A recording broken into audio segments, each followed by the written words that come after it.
Learning Objective 6 in Module 3.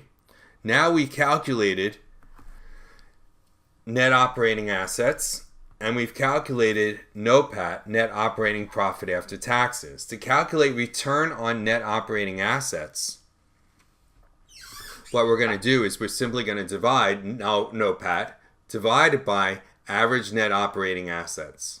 So in this case, the NOPAT that we figured out was 11,288. Average net operating assets would be beginning and ending divided by 2, and you would get return on net operating assets for Intel of 22.86%. And again, that follows this model because what you're doing is you're taking NOPAT and you're dividing it by the average net operating assets. So to compare this with the traditional DuPont disaggregation, DuPont disaggregation used net income. We're going to use NOPAT. DuPont used average assets in 97,483 for return on assets. And in fact, I don't even like the comparison because what they're doing here is they're using return on assets, and I would prefer to compare it to return on equity. But okay. Their average assets is 97,483. The average net operating assets is 49,373. So the traditional DuPont analysis, focusing only on return on assets, is going to give you 11.7%.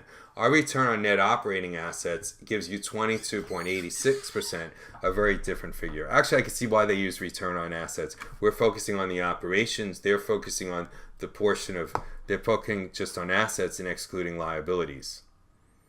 So I guess I can see why they're doing what they're doing.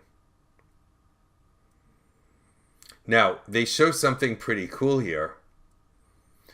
The operating focus excludes a lot of net income because that's non-operating. And it also excludes a lot of non-operating assets.